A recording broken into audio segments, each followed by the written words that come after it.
Ricardo Kaká adalah merupakan pesepak bola asal Brasil yang dikenang sebagai legenda AC Milan. Pada masa keemasannya, seorang Kaká seakan memiliki segalanya. Ia menggiring bola dengan kecepatannya hingga lini belakang lawan tak berdaya. Gol, gelar juara, hingga penghargaan individu ia raih dan terlihat cukup mudah. Namun dalam berbagai kesempatan, Kaká selalu mengucapkan rasa syukur kepada Tuhannya. Segala kesuksesan yang diraih ia anggap sebagai kehendak Tuhan.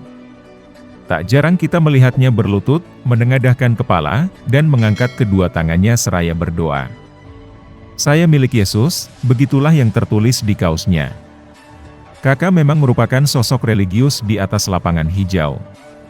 Untuk mengenang kembali apa yang ia lakukan selama karirnya, berikut kami ulas sedikit perjalanan karirnya.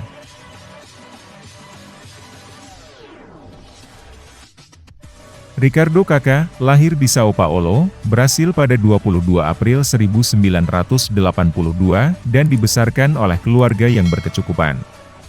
Orang tuanya tak memiliki kendala dalam menyokong Kaká dalam sekolah maupun mewujudkan mimpinya sebagai pesepak bola. Namun pada usia 18 tahun, ia mengalami kejadian yang cukup mengkhawatirkan. Saat itu Kaká sedang berlibur karena absen membela tim muda Sao Paulo. Liburan yang harusnya untuk bersantai justru berubah menjadi petaka. Kepala Kaká terbentur ke dasar kolam renang hingga menyebabkan cedera cukup serius. Hal itu tak hanya mengancam karirnya sebagai pesepak bola tapi juga hidupnya secara keseluruhan. Meski akhirnya ia kembali pulih, dan mengatakan, "Tuhan sudah melindungi saya." Anugerah Tuhan untuk Kaká tampaknya belum berhenti.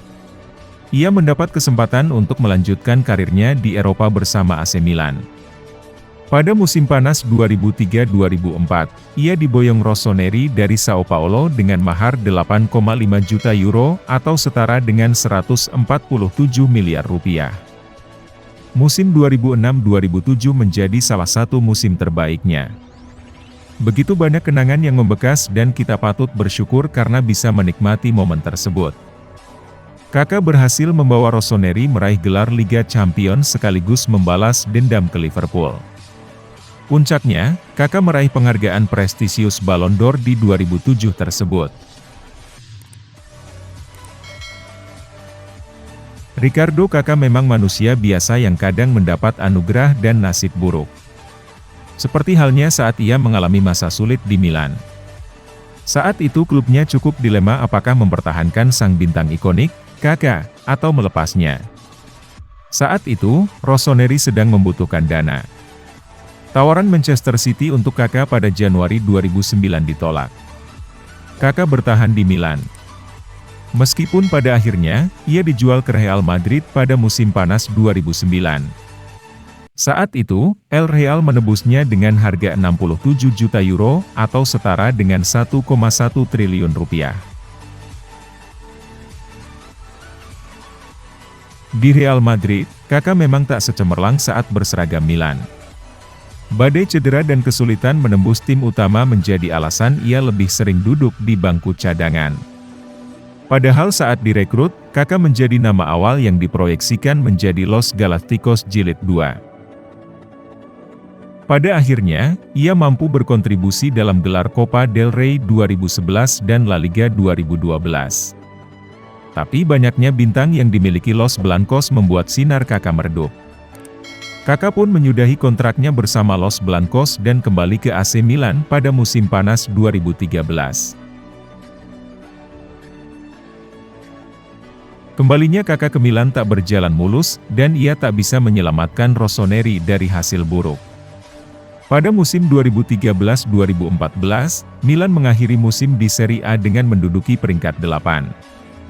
Namun Kaká masih bisa memperlihatkan sisa kejayaannya seperti saat mencetak gol ke-100 bersama Milan.